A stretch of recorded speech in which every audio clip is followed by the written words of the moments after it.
Selamat datang di channel saya Serangga Gatal. Jangan lupa di like dan subscribe-nya. Oke, kita mulai. Langit itu luas. Suyi berjalan sendirian di depan. Di belakang, sekelompok dewa mengikuti. Saya pikir kita bisa mengadopsi strategi membayangkan dan mempercayai, dan bekerja sama dengan Suyi. Tiba-tiba, Wen Xiao mengirimkan suara kepada orang lain. Satu kalimat membuat banyak orang mengerutkan kening dan menunjukkan ketidaksenangan. Kerjasama, terima kasih sudah memberitahuku. Kita berselisih dengannya, air dan api tidak cocok, bagaimana kita bisa bekerja sama? Buddha Gama adalah orang pertama yang keberatan, apakah kamu lupa penghinaan yang saya derita di kota awal? Lupakan bagaimana dewa-dewa itu disandera Anda. Lupa bagaimana para bidat menggunakan kita untuk membunuh orang-orang Qin kuno. Pertanyaan ini membuat wajah Wen Xiao sedikit jelek. Kakak Dao, tenanglah, karena Wen Xiao mengatakan itu ular palsu, pasti ada alasannya, sebaiknya dengarkan dia secara detail. Ren Beiyu berkata dengan sungguh-sungguh. Ingat URL. Kata-kata ini juga didengungkan oleh beberapa dewa. Segera, Wen Xiao membuka mulutnya dan memberi alasan. Di kota awal, putra ini dapat mengendalikan staf hukuman surgawi, membunyikan genderang ketidakadilan, dan menggunakan cermin Minghao untuk kegunaannya.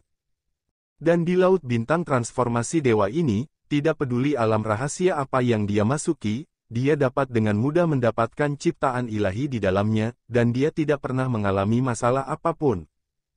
Kenapa?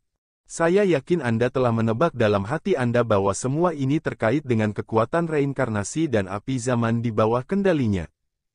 Ketika sampai pada ini, banyak mata dewa berkedip dan mereka berpikir serius. Wen Xiao melanjutkan dan sekarang, kita telah merobek wajah kita dengan keluarga Qin kuno, kita tidak perlu memikirkannya, ketika kita menyeberangi laut. Transformasi para dewa dan mencapai dewa-dewa kuno. Keluarga Qin kuno pasti akan membalas dendam pada kita. Dalam hal ini, akan bermanfaat bagi kita untuk memilih bekerja sama dengan Suyi terlebih dahulu. Setelah mendengarkan, para dewa terdiam. Gama Buddha mengerutkan kening dan berkata dengan dingin, kamu hanya melihat manfaatnya, tetapi kamu tidak dapat melihat kerugian dari melakukan ini. Jangan katakan apa-apa lagi, selama kita memilih untuk bekerja sama dengan Suyi, percaya atau tidak, kita akan segera menjadi musuh publik semua kekuatan di jalan para dewa kuno. Sebuah kata yang membuat banyak orang menghitam. Memang, Suyi bertanggung jawab atas era api dan reinkarnasi, dan telah lama menjadi sasaran banyak pasukan teroris di jalan para dewa kuno. Jika Anda bekerja sama dengannya, meskipun itu adalah kerjasama palsu, tetapi di mata pasukan teroris itu, mereka pasti akan dianggap sebagai satu kelompok dengan Suyi. Begitu Anda terlibat, konsekuensinya akan lebih serius. Untuk sesaat, semua orang ragu-ragu. Ada cara lain. Ren Beiyu tiba-tiba berkata, kami terpaksa melakukannya dengan keluarga Qin kuno sebelumnya, dan kami tidak bisa menahannya. Setelah tiba di Dewa Kuno, kami Anda diam-diam dapat menghubungi keluarga Qin kuno, menjelaskan semua ini dengan jelas, dan mendapatkan kembali kepercayaan dari keluarga Qin kuno. Pada saat yang sama, kami akan terus bekerja sama dengan Suyi dan tetap di sisinya, selama kami menemukan peluang, kami dapat sepenuhnya bekerja sama dengan klan Qin kuno dan kalahkan Suyi dalam satu gerakan. Yi menangkap dan membunuh. Begitu kata-kata ini keluar, mata banyak dewa berbinar. Jika demikian, tentu saja yang terbaik. Bahkan Gama Buddha pun tak lagi membantah, rupanya diam-diam menyetujui lamaran Ren Beiyu itu layak dilakukan. Kalau begitu lakukan. Segera, semua orang membuat keputusan. Wen Xiao secara pribadi melangkah maju dan pergi ke Suyi untuk membicarakan kerjasama. Ini keputusan yang bijak, Suyi menjawab sambil tersenyum. Wen Xiao diam-diam senang di dalam hatinya, dan berkata dengan wajah tanpa ekspresi, premis kerjasama adalah sebelum Anda meninggalkan lautan transformasi dewa, kamu harus melepaskan dewa-dewa itu. Suyi mengangguk dan berkata, aku tidak akan mengingkari janjiku, tapi aku juga punya syarat. Wen Xiao mengerutkan kening dan berkata, kamu bilang. Suyi berkata apapun bahaya yang Anda hadapi di jalan berikutnya, Anda tidak boleh berdiam diri. Wen Xiao mendengus dingin, jangan khawatir. Suyi tersenyum dan berkata, apakah Anda ingin mendengar lebih banyak dari saya? Wen Xiao berkata, kamu bilang. Su Yi berkata dengan penuh arti, hargai kesempatan ini dengan baik, jangan sia-siakan dengan mudah. Wen Xiao tertegun sejenak, lalu berkata dengan dingin, saya juga menyarankan Anda untuk melakukan yang terbaik, jangan berpikir bahwa setelah kerjasama, Anda bisa bos kami berkeliling dan mengirim sesuka hati. Su Yi tertawa dan berkata, perbuatan berbicara lebih keras daripada kata-kata, tunggu dan lihat. 3 hari kemudian, di alam rahasia, Su Yi, yang telah menangkap sepotong dewa tingkat pertama, sedang duduk bersila di tanah, bermeditasi. Ledakan. Di kejauhan, raungan tiba-tiba terdengar, membuat dunia bergetar, dan kekosongan retak dengan jejak. Mata api monyet dengan pupil emas, bulu halus, kilau semrawut, dan pola semrawut alami di antara alis. Tulang-tulangnya tebal, nafasnya galak dan ganas, semrawut cahaya dan hujan mengalir di belakangnya, dan 4 lengan dan 2 kepala muncul, yang semuanya ilusi dan tidak padat. Tapi itu berdiri di sana, tetapi menunjukkan postur, 3 kepala dan 6 lengan menambahkan kekuatan yang ganas. Ini monyet kecil, dewa yang lahir di dunia peri yang kacau balau. Hanya saja berbeda dari sebelumnya, monyet-monyet kecil hari ini telah berubah dengan luar biasa, dan mereka penuh dengan keganasan, dan mereka tidak lagi lebih lemah dari dewa median penciptaan. Ketika dia tiba di sisi Su Yi, monyet kecil itu tiba-tiba menahan aura garangnya, berjongkok di sisi batu, dan mengeluarkan segenggam spar jiwa dari lengannya kunyah dan telan seperti kacang jeli. Itulah piala yang diperolehnya di alam rahasia ini. Setelah memakan Divine Soul Spar, monyet kecil itu mengeluarkan segenggam obat Divine dan mengunyahnya. Sapi makan peoni, dan jujube begitu saja. Dalam sebulan terakhir, Su Yi telah melakukan perjalanan melalui banyak alam rahasia. Dia bertanggung jawab untuk menangkap dewa, sedangkan monyet kecil bertanggung jawab untuk melatih dan mengumpulkan harta di ranah rahasia. Trofi terakhir, 1 orang, 1 monyet, dan setengah. Hikap. Segera, monyet kecil itu cegukan dan menepuk perutnya yang bengkak dengan cakarnya. Dan di atasnya, cahaya dan hujan yang kacau terjadi, dan kekuatan darah dan darah menderu seperti tungku, jelas semacam perubahan sedang terjadi. Su Yi, yang sedang bermeditasi tidak jauh, diam-diam membuka matanya. Ketika dia melihat perubahan pada monyet kecil itu, dia tidak bisa menahan nafas. Ini adalah metamorfosis para dewa bawaan, mereka terlahir sebagai dewa, mereka hanya perlu melahap semua harta yang mengandung kekuatan suci, mereka dapat terus berevolusi dan bangkit kekuatan bakat bawaan. Bukan kebetulan, monyet ini hanya membutuhkan transformasi kualitatif untuk menyingkat dharma, 3 kepala dan 6 lengan, yang sebenarnya. Kekuatan supernatural bawaan juga akan dibangkitkan, dan saya khawatir itu sudah cukup untuk bertarung melawan para dewa atas. Su Yi diam-diam berkata, memiliki pengalaman hidup Li Fuyu di masa lalu, biarkan dia menilai detail monyet kecil itu secara sekilas. Segera, Su Yi menggelengkan kepalanya dan berhenti memikirkannya. Dia membuka telapak tangannya. Epoch Tinder muncul. Pada saat ini, langit berguncang, dan seluruh dunia rahasia bergetar hebat, dan aturan ketertiban yang tak terhitung muncul, berkumpul di atas Su Yi seperti badai. Di telapak tangan Su Yi, api era berkedip-kedip, menghasilkan kekuatan tak terlihat yang terus menarik aturan ketertiban di langit. Pada saat ini, Su Yi merasakan pencerahan di hatinya. Selama dia mau, dia bisa menggunakan kekuatan api era untuk membuat seluruh tanah rahasia runtuh dan menghilang ke dunia. Karena, era Tinder bisa mendominasi aturan tatanan alam rahasia ini. Perubahan era Tinder baru muncul belakangan ini. Di masa lalu, era Fire telah menyempurnakan lebih dari 10 keping godet yang dapat disebut sebagai produk tingkat pertama. Salah satunya bahkan memiliki mahakarya yang nyata. Semua ini, seperti makanan, membuat era Tinder akhirnya mengalami beberapa perubahan signifikan yang berbeda dari sebelumnya. Napasnya semakin tebal dan tidak jelas. Seperti mengendalikan kekacauan. Selain itu, melalui nafas benih api era, Su Yi dapat dengan jelas merasakan bahwa dunia alam rahasia ini dan seluruh lautan bintang transformasi dewa ditutupi dengan banyak aturan jalan terlarang yang misterius. Dia bisa menilai secara sekilas ukuran dan kekuatan dari dunia rahasia, serta kekuatan aturan dan ketertiban di dalamnya. Anda juga dapat merasakan jangkauan yang dicakup oleh lautan dewa ini, dan semua pemandangan yang didistribusikan di jalan percobaan ini. Ini luar biasa, seperti melahirkan mata langit yang bisa melihat segala sesuatu di lautan transformasi Tuhan. Namun, ketika Anda meninggalkan era Tinder, Anda tidak dapat lagi melakukan semua ini. Dan inilah efek ajaib era Tinder setelah transformasi. Jika api zaman terus mencium ketuhanan dan terus mengumpulkan kekuatan aturan di jalan para dewa kuno, bukankah itu berarti suatu hari, selama pikiranku bergerak, itu sudah cukup mengubah aturan dan ketertiban jalan dewa kuno? Ketika pikiran ini muncul di benak Sui, mau tak mau dia terkejut. Apakah ini keajaiban era Tinder yang sebenarnya? Bukan hanya kunci untuk membuka jalan para dewa kuno, tetapi juga memiliki potensi untuk mendominasi jalan para dewa kuno. Jika ini masalahnya, kehidupan pertama meninggalkan barang terlarang ini untuk dirinya sendiri, bukan hanya untuk membantu dirinya menjadi dewa. Luar, para dewa sedang menunggu. Hah, rekan Taois Ren kembali. Seseorang berbisik.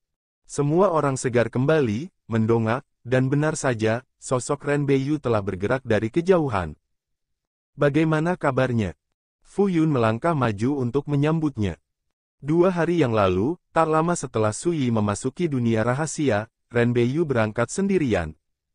Ada beberapa tikungan dan belokan, tapi berjalan dengan baik. Ren Beiyu tersenyum. Berbicara, dia diam-diam mengobrol dengan semua orang. Setelah beberapa saat, ekspresi kegembiraan muncul di alis semua orang, dan mereka penuh energi.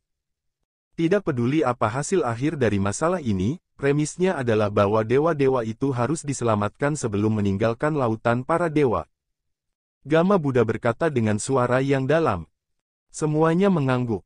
Ini yang paling mereka pedulikan. Pada saat ini, di kejauhan, sosok Sui sudah keluar dari alam rahasia itu. Apa yang kamu bicarakan? Kamu tampak sangat bahagia. Sui berpikir keras.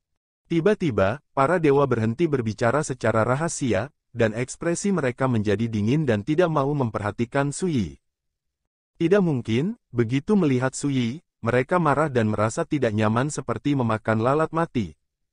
Ren Beiyu berkata dengan suara yang dalam 2 hari lagi, kamu akan mencapai ujung jalan percobaan God Transformation Star Sea, jika kamu menempatkan semua dewa dilepaskan. Tiba-tiba semua mata tertuju pada Sui. Apa yang kamu panik? Aku akan menepati janjiku ketika aku meninggalkan transformasi lautan Dewa Singhai. Sui tersenyum, meletakkan tangannya di punggungnya, berbalik dan menyapu. Para dewa saling memandang tanpa berkata apa-apa, dan bertindak bersama. Dalam perjalanan, Sui tiba-tiba berkata, bagaimana kamu tahu bahwa kamu akan mencapai ujung lautan bintang dalam 2 hari? Ren Beiyu membeku di dalam hatinya dan berkata, aku pernah ke sana sebelumnya. Sui mendengus dan berkata, apakah Ferry masih ada di sana? Masuk. Mana tukang perahunya? Juga. Apakah Anda mengalami kecelakaan di sepanjang jalan? Sui bertanya lagi. Ren Beiyu mendengus dingin, kamu pikir aku akan mengalami kecelakaan? Tidak, saya hanya merasa bahwa keluarga Qin kuno tidak bisa melepaskannya begitu saja, tetapi sampai sekarang, mereka belum melihat kekuatan mereka muncul untuk beberapa waktu lama, yang agak tidak normal. Sui berpikir, namun, itu tidak masalah, tidak akan ada bencana dan tidak ada kekhawatiran, bahagia saja. Berbicara, dia mengabaikan Ren Beiyu dan terus bergerak maju. Tapi kali ini, para dewa itu curiga. Apakah bidat memperhatikan sesuatu? Tenang, bahkan jika Anda melihat sesuatu yang aneh, itu tidak akan memengaruhi situasi secara keseluruhan. Mereka berbicara melalui transmisi suara dan mengikuti Sui sepanjang waktu. 2 hari kemudian, di kejauhan, pusaran besar langit berbintang muncul, seperti mulut berdarah yang terbuka di alam semesta, menyebabkan kehampaan berubah dan runtuh. Ada pintu keluar dari lautan bintang Huasen, juga dikenal sebagai Ferry. Di depan kapal feri terdapat dojo besar yang sebanding dengan daratan.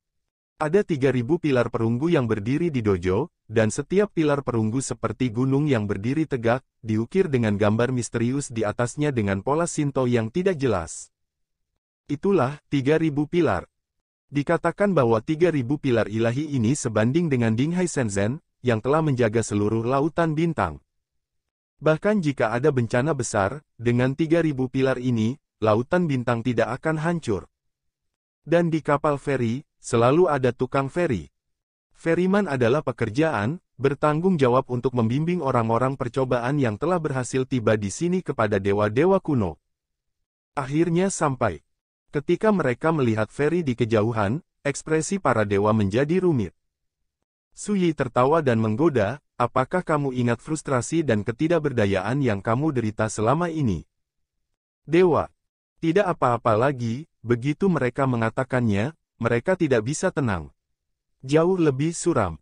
Kamu berjanji bahwa ketika kamu tiba di sini, kamu akan menyelamatkan dewa-dewa itu.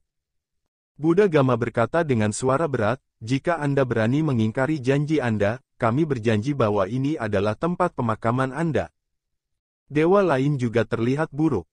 Su Yi merasa sedikit tidak berdaya, dan berkata, berapa banyak hal serupa yang telah kamu katakan di sepanjang jalan. Memarahi air. Dewa, ayo pergi, aku akan membiarkanmu pergi ketika kita sampai di feri. Su Yi menggelengkan kepalanya dan berjalan menuju feri di kejauhan. Para dewa menekan niat membunuh di dalam hati mereka dan mengikuti. Berani bertanya, apakah itu Tuan Su Yisu? Tiba-tiba di atas kapal feri terdengar suara Tuan Nan megah. Di kedalaman 3.000 pilar perunggu yang padat, seorang lelaki tua berjalan keluar. Beberapa jubah abu-abu, memegang gulungan, rambut abu-abu panjang menjuntai dari pinggang, wajah jernih, dan napas kental seperti gunung. Siapa kamu? Su Yi mendongak. Pria tua berjubah itu melangkah maju sambil tersenyum, membungkukkan tangannya dan membungkuk Mu Tianqi tua kecil, penambang laut Qinghai, telah menjaga di sini sejak dahulu kala. Kamu sudah kenal saya? Su Yi terkejut. Penunggang kapal Mu Tianqi mengangguk dan berkata belum lama ini, Lai Xingku, 3 pendeta utama dari kota awal, mengirim surat untuk memberitahu kabar bahwa Ni Xiao Lao Su akan datang ke Huasen Qinghai. Karena itu, Xiao Lao telah menunggu di sini. Begitulah. Su Yi terkejut. Tuan Su, tolong. Penumpang kapal Mu Tianqi menyambutnya dengan senyuman. Su Yi melambaikan tangannya dan berkata, jangan khawatir, sebelum masuk ke feri, saya memiliki sesuatu yang tidak saya mengerti, saya harap Anda bisa menjelaskannya untuk saya. Mu Tianqi tercengang, dan berkata dengan sungguh-sungguh ini adalah kehormatan lelaki tua kecil itu, Tuan Su, tetapi itu tidak masalah. Su Yi berkata dengan nada datar kota asal memiliki aturan kota asal, dan laut transformasi bintang juga memiliki aturan bintang transformasi dewa. Laut, sebagai penambang, Anda selalu menjaga di sini, mengapa Anda membiarkan para dewa muncul di lautan bintang? Para dewa yang mengikuti di kejauhan tercengang, Su Yi meminta tukang perahu untuk menanyakan kesalahannya. Mu Tianqi tersenyum masam dan menjelaskan sejujurnya, Tuan Su, dalam beberapa tahun terakhir, beberapa perubahan drastis telah terjadi di lautan transformasi dewa, tanpa penindasan kekuatan reinkarnasi, beberapa kekuatan ketertiban di lautan dewa telah terkikis dan dihancurkan. Bahkan seorang lelaki tua kecil pun tidak berdaya untuk mengubah semua ini. Lagi pula, dia menghela nafas. Su Yi mendengus dingin dan berkata, menurutku, ini adalah makanan mayatmu, kamu tidak berani melakukannya. Ucapannya kasar, seperti menegur orang berdosa, dan tidak menunjukkan belas kasihan sama sekali. Para dewa semua tercengang, apakah Su Yi gila? Beraninya dia menyinggung si penambang seperti ini, apakah dia tidak ingin meninggalkan lautan bintang? Melihat Mu Tianqi lagi, wajahnya juga sedikit jelek, ekspresi marah dan tidak berani berbicara. Apa menurutmu aku salah? Su Yi berkata dengan dingin, dengan sikap yang semakin kuat. Mu Tianqi menundukkan kepalanya dan berkata, orang tua kecil tidak berani. Ren Beiyu tidak bisa menahan diri untuk tidak berkata, Su Yi, bagaimana sikapmu? Apakah kamu masih berencana untuk menghukum tukang perahu dan membiarkan kami melawan tukang perahu? Katakan Anda, kami tidak akan pernah membantu Anda. Dewa lain mengangguk. Mereka semua curiga bahwa Sui ingin mengulurkan tangan untuk berurusan dengan tukang perahu. Ini menjengkelkan. Jangan pikirkan itu, aku tidak mengandalkan bantuanmu. Sui menanggapi dengan acuh tak acuh.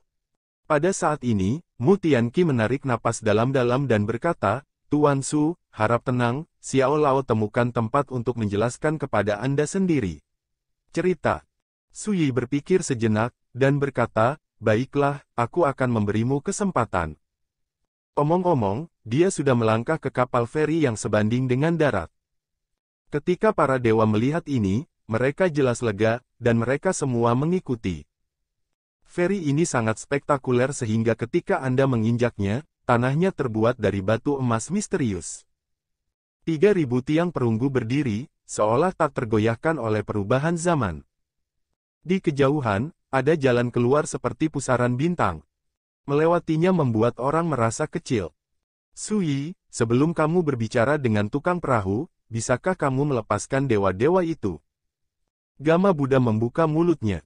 Sui menggelengkan kepalanya dan berkata, tidak, ketika aku pergi, aku akan membiarkan mereka pergi. Sekarang bukan waktunya. Tiba-tiba, wajah para dewa itu berubah muram. Ren Beiyu berkata dengan marah, ada seorang tukang perahu, mengapa kamu khawatir? Apakah Anda berencana untuk menarik kembali kata-kata Anda? Suasana mendadak menjadi tegang dan penuh dengan mesiu. Lepaskan. Si penambang mendengus dingin dan berkata tanpa ekspresi, ini feri, bukan tempat di mana kamu bisa menjadi liar. Setelah jeda, dia mengepalkan tinjunya ke arah Sui dan berkata, jangan khawatir, Tuan Su, dengan lelaki tua kecil di sini, akan tidak ada kecelakaan untukmu. Sui mengeluarkan kendi, mengangkat kepalanya dan menyesap, dan menghela nafas, kamu tahu, hal yang paling membuatku khawatir adalah kamu orang tua. Pupil Mu Tianqi menyusut, dan berkata, apa maksud Tuan Su?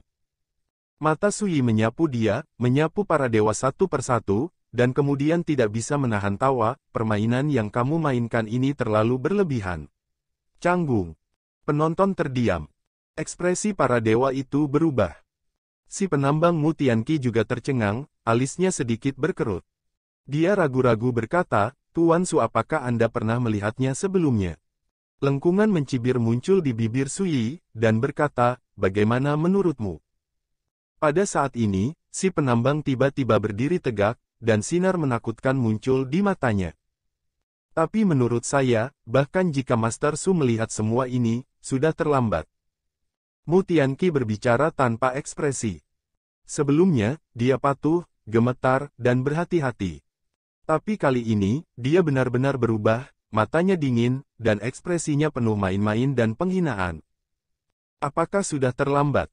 Sui tersenyum, mengapa saya pikir ini baru permulaan? Suasana menjadi semakin mencekam saat ini. Pada saat ini, para dewa berubah warna. Awalnya sesuai dengan rencana mereka, setelah Sui tiba di sini, dia mengembalikan para dewa sesuai kesepakatan. Dan si penambang, Mu Tianqi, akan bekerja sama dalam bertindak sampai para dewa diselamatkan, dan mereka akan membunuh Sui. Tapi siapa sangka rencananya baru setengah jalan, dan aku tidak tahu apa yang salah, tapi Sui melihatnya. Rencana terganggu. Dan para dewa itu masih di tangan Sui, yang membuat para dewa itu tidak cemas. Ren Beiyu berkata dengan sungguh-sungguh, Saudara Taois, Anda telah berjanji sebelumnya bahwa tidak ada yang akan terjadi pada putra-putra Tuhan kita, jadi Anda tidak dapat mengingkari janji Anda. Mu Tianqi tertawa, ekspresi jijik muncul di antara alisnya, dan berkata dengan santai, semuanya, jangan khawatir, ini aku surga. Hidup dan mati diambil, dan awan dan hujan. Dan saat Su bermarga ini memasuki feri.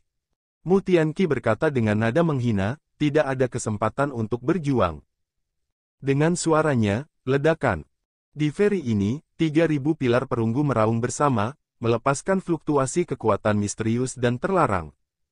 Pada saat yang sama, tanah di bawah kaki Sui berubah, dan rantai keteraturan yang tak terhitung jumlahnya muncul, mengikatnya seperti tali. Semua orang kaget, dan langsung girang, hampir tidak percaya semuanya. Instan. Hanya dalam sekejap, Su Yi diikat oleh 5 bunga, ditekan dan dipenjara. Siapa yang berani percaya?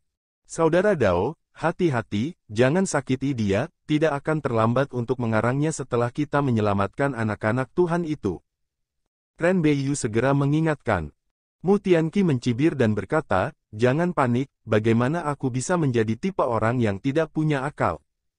Berbicara, dia berbalik, melihat ke kedalaman feri, dan berkata dengan tenang. Semua orang, bidat itu telah ditangkap, hidup dan mati hanya di antara pikiranku, kamu bisa keluar. Sekian dulu dari Mimin. Terima kasih.